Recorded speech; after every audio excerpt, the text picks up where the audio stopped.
Hi, everyone. Thanks so much for joining us today. My name is Becky Siekmeyer, and I'm the director of the SciTechsperience internship program. I'm here today with my colleague, Kip Graham, who is the Employer Network Manager at the Software Guild. Thanks for having me back. I'm glad to have you here. This is great. So this webinar is part of the SciTechsperience STEM Job Search webinar series. And Kip and I are joining forces on a few different topics in this series because even though we work at different organizations, the job seekers that we work with really have a lot of the same kinds of questions about the job search process. So we've come together to bring you information on a few different things. In this short webinar, we're going to talk about STEM resume etiquette, the do's and don'ts. So if you have any questions, please type them into our questions window and we will address them as we go.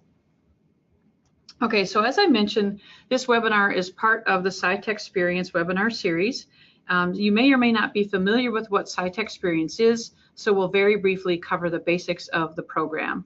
SciTechsperience connects college students who are in STEM majors to paid internships in small for-profit Minnesota companies.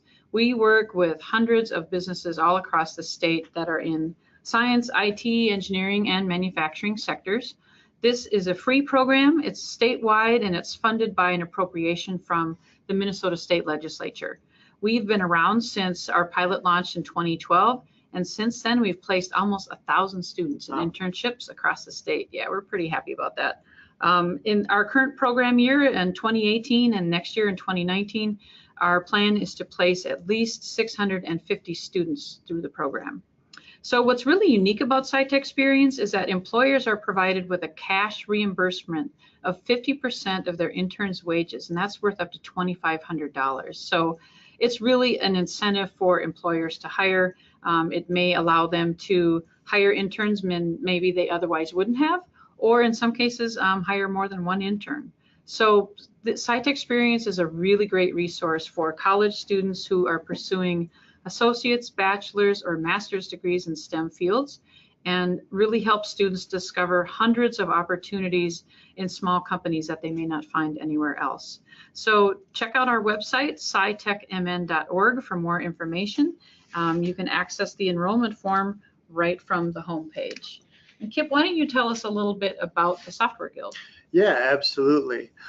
The Software Guild is an intensive, fast-paced boot camp where we teach individuals who traditionally have not had any professional experience coding to become a professional software developer in one of two languages, either Java development or C#.NET development. Our program is a boot camp, and we mean that wholeheartedly. They're in 9 o'clock to 4 o'clock every day, Monday through Friday, with 20 hours of homework a week for 12 weeks straight for our in-person program, or 10 to 14 months, 20 hours a week during our online program. It's our goal to have each one of our students come out of our program ready for a junior level development position, and that's where I come in to help them get introduced to one of our more than 450 employers in our network, and really get them started on their career. We at the Guild have a policy that's called Guild for Life, which means once you've been through the Software Guild and graduated, you're a member for life. You have access to your fellow alumni and the employer network for the rest of your career, and can also come back to learn more at reduced rates. Oh, that's awesome. Yeah, and if you'd like to get more information, please go to thesoftwareguild.com. All right, sounds good. Okay, so as we mentioned, our point for today really is talking about what's unique about a STEM resume. So we're not going to go into a lot of detail on how to create the first draft of your resume. There are tons of online resources for that. And we want to be sure to encourage you to visit your school's career service center. These offices are staffed with professionals that are they're there to help you. That's what they do. And besides that, your tuition helps cover the cost of this resource, so you really should take advantage of it. Yeah, career services professionals at your college are one of the most underutilized resources out there. Please, please, please go get help on your resume or cover letter, just interactions in general with employers. Yep. They're a great resource for you. Absolutely. So on the screen, and this might be a little hard for you to see, are some online resources that we found that we really like. So thebalance.com, workbloom.com, Mashable, even Boise State has some great things. the U of M's College of Science and Engineering department, and Carnegie Mellon. So we'll have a blog post on our website with this information as well, but those are just a few things to help you get started. But again, Google it. You're going to find more than enough samples available. Absolutely. All right, so we're going to talk about things, as I mentioned, that are really just for STEM resumes. This is really going to be short and sweet, so let's go ahead and dive in. Yeah, absolutely. So first of all, one of the main differences between a STEM resume and, let's call it a regular resume, would be that you want to list your tech and software skills towards the top of your resume. Okay. So you want to be sure to include right at the top there any coding languages or coding technology that you've worked with, your lab skills, what equipment and documentation resources you've used, as well as what software, CAD, Excel, stuff like that. You want to have that listed just as bullet points up top, not under any sort of full sentence, but just as quick bullet points up top. And I think we have a couple examples. Yeah. Why are bullet points so important? The reason that you want bullet points as opposed to full sentences is because nowadays most companies are using resume scanning software. Ah, okay. And they're using that scanning software to look for keywords and key technologies that they want applicants to have. Okay. And so if you list this up top, the higher it is on the page, the harder it's weighted for your resume. Oh, interesting. So your resume will actually pop higher up on the page on the list of resumes if these words are listed up top than on the bottom. Oh, that's interesting. All right. So here's one example. It's a little bit bitmap, but hopefully people can read it. And the thing that I like about this one is it does a really good job of organizing information by the type of skill that the person has. So it goes through the .NET technologies, database technologies, web servers, and some different things. So it's a really easy to read format. Yeah, absolutely. One of the advantages of this specific way of listing things is that it's very well organized. Me as a resume reader can come through and parse through exactly what I want to find very, very quickly.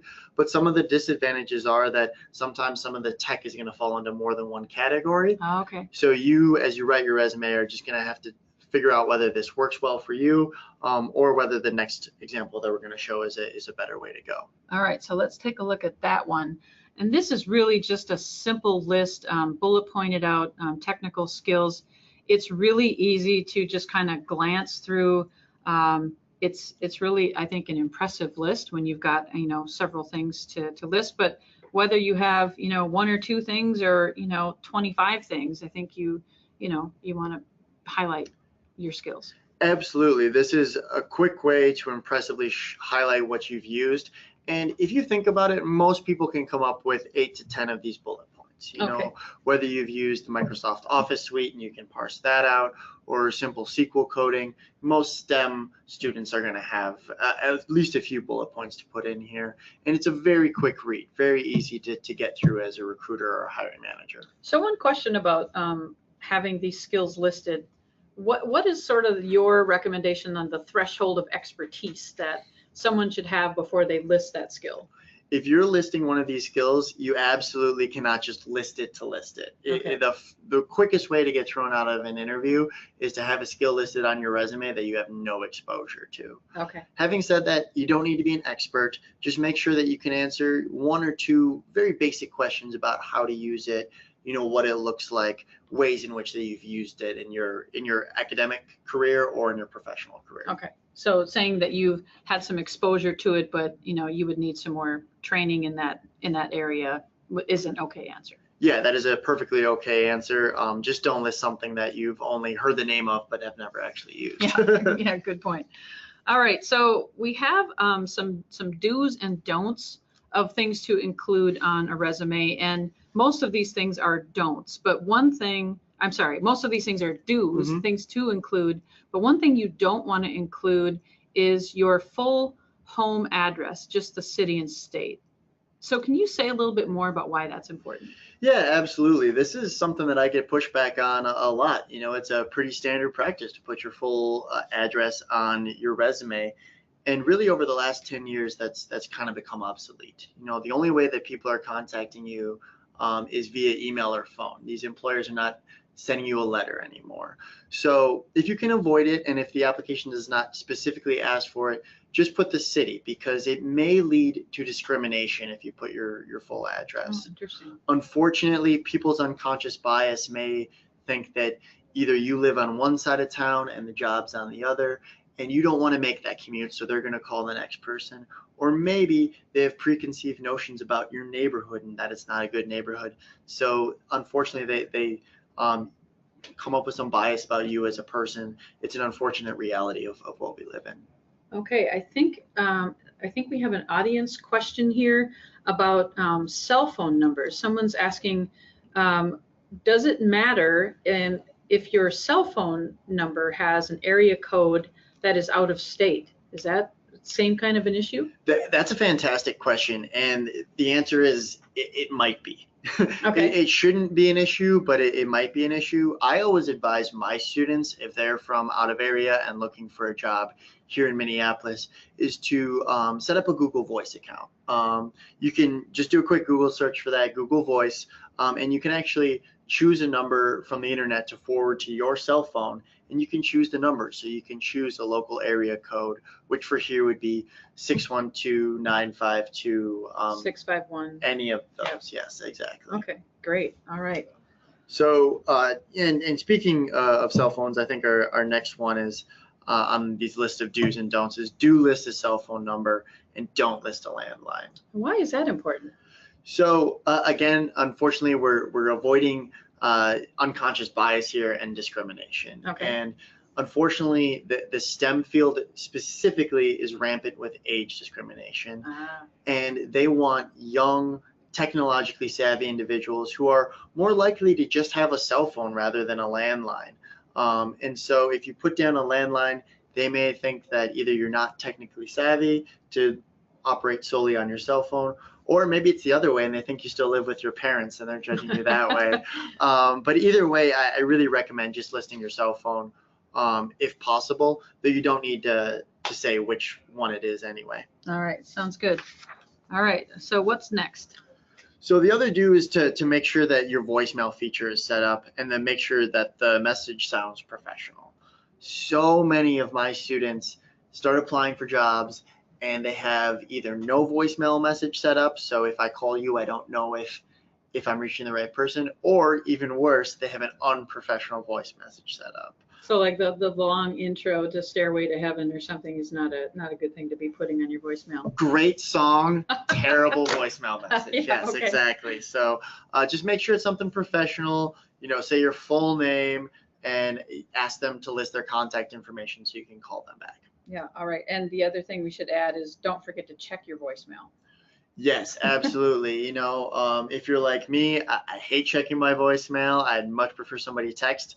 Not a luxury you have when looking for a job. You check every single voicemail you get. Absolutely. Okay, and what's up next?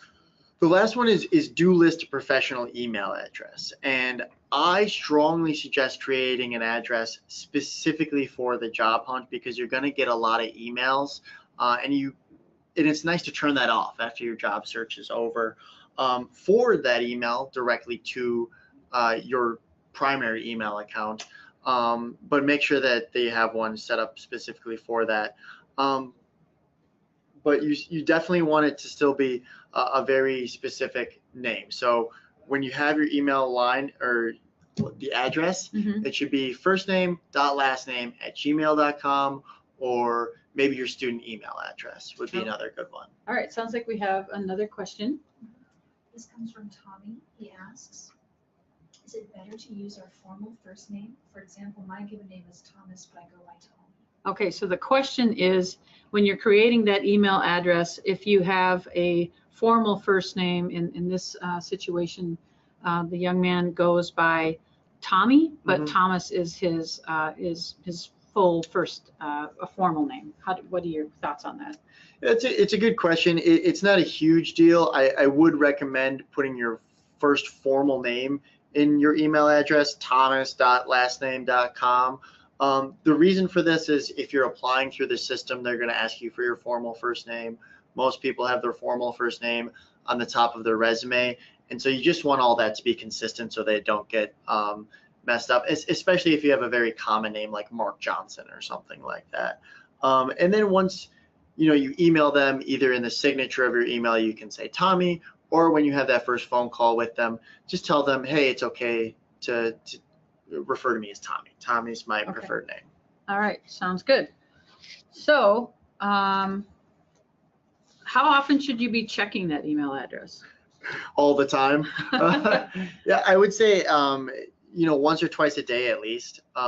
We talked about this a little bit in our email etiquette webinar, but try to set up automatic notifications on your phone so that you know when an email comes in. You shouldn't be responding by phone if at all possible. You should do it over your laptop, but make sure that you're checking that every day and checking your junk mail every day. All right. Yeah, so the junk mail folder is really an important thing, and you may think, oh, well, what could go wrong here? But we've had students that have contacted us and let us know that they had an employer reach out to them because in our situation on SciTechsperience, the students can reach out to employers or the employer can reach out to the student. Employer had reached out and went into the junk mail folder, and he didn't see it for like a week or two. Absolutely, and the same exact thing happened with us at the Software Guild. We had a student interview with a very reputable company, and then they actually emailed them after the interview to set up a follow-up, and it went to the junk mail, and that employer thought they just didn't respond. Wow. And unfortunately, they were still looking for a job for a while after that. Oh, that what could a have been nightmare. avoided. Yeah. Oh. So please check your junk mail folder. Check that folder. All right. So talk a little bit about writing in third person. Should always write in third person when writing a resume. No first person statements whatsoever. Avoid pronouns such as I, me, my, we, our. Those are all things that you want to avoid and speak specifically in professional third person language. So can you give an example of that? Like maybe you're talking about your responsibilities at my current job. So my responsibilities include X, Y, and Z. How would you change that? Great question. So instead of my responsibilities include X, Y, and Z, just change that to responsibilities include X, Y, and Z. Okay. Or successfully delivered on X, Y, and Z responsibilities. Just don't refer to it in the first person. Okay, so something that you may want to do after you write your first draft is do a keyword search. Yeah, Control F that. Press Control F, look for me's, my's, we's, and it goes back to that proofreading thing. Get people to proofread through your resume. Yeah, because it's easy to sneak those things in. Mm-hmm. All right. So let's talk a little bit about someone who maybe has a little bit more experience. They've come back to school, or maybe for a second career, or they're going through the Software Guild and kind of changing things up. What do you recommend there? Yeah, most of the students that come through the Software Guild are career changers, so they do have quite a bit of experience under their belt. And the days of the one-page resume are kind of dead. If you have more than a decade of experience, we really do recommend that if you're going to go onto a second page, you should at least have 8, 9, 10 years of experience. But it's fine to do a whole second page there and kind of list your experience, because if you have a lot of relevant experience, it's really hard to cram that just to one page. Yeah. It looks like we have another question. This comes from Rachel. She asks, is it relevant to include non-tech information at all? Oh, that's a great question. So what do you do if you have experience that's tech relevant and non-tech relevant? That's a great question. Thank you for the question, Rachel. So with your career history, I always recommend trying to show a congruent career history without any employment gaps in there. So don't take off 3 years of a job, but have an earlier job listed if at all possible. However, you do not need to list all of your experience. So if your first job out of college or the farthest few couple jobs back on your career history aren't relevant, sure, drop them off. With my students, I strongly advise them to consider dropping everything before 1995 off of their resume. And even myself, I do not list the first job that I had post college graduation on my resume anymore, because it's not relevant to the career trajectory that I'm trying to take. Yeah, great point. All right, so unlike hairstyles, some things are always in fashion. So we spent a little bit of time talking about what's different about a STEM resume, but what are some things that people should keep in mind always? Well, as I've tend to say, the first, second, and third thing that you should keep in mind is proofread. Proofread your resume every single time. You know, you can use spell check, and you absolutely should use spell check, but it's not going to catch everything. So as nerve-wracking and embarrassing as you might think it might be, have other people check your resume. You know, people at the Career Center, your advisor, professors, parents, mentors, even friends who have strong English skills that you think maybe have a good resume are good people to go to. All right. And another great thing to do is just print that resume out and look at a hard copy, because you'll find extra spaces or maybe some weird formatting that's not showing up on your screen. Yeah, absolutely. Aesthetics are a big thing when an employer is looking at 50 to 100 resumes. So print it out, see how it looks. Yep, absolutely. All right, and we've also, we've talked about this before, but send your resume as a PDF. Those Word documents are going to, have the potential to lose formatting when someone else doesn't have the same fonts as you. And don't assume that other people have a compatible version of your software. So PDFs really are the safest bet. Absolutely. Don't let that beautiful one-page resume that looks perfect on the page fall into 2 pages. And if it's a recruiter that's asking you to send a Word version, that's just fine. Send both. Send a Word version and a PDF version so that they can at least click and see that you were diligent in creating an aesthetic resume. All right. Looks like we have another question. We actually have 2 questions. 2 questions. Okay. This first one is from Hassan. He says, I've received advice for and against having a photo of myself on my resume. What do you think? Oh, great question. So Hassan is asking whether or not to include a photo on the resume. What are your thoughts on that, Kip? Personally, I'm pretty strongly against it. Are you in the same boat? Yeah, totally agree. Yep. Yeah, I just think that when you're presenting your resume, we live in a world with human beings who have flaws and have unconscious bias. Doesn't mean they're a bad person, but they're definitely going to have those unconscious bias. So let them judge you based on your skills and experience and not based on what you look like. Right. I totally agree. Okay, and we had a second question. This is from Chris. He asks, what advice do you have when it comes to formatting a resume?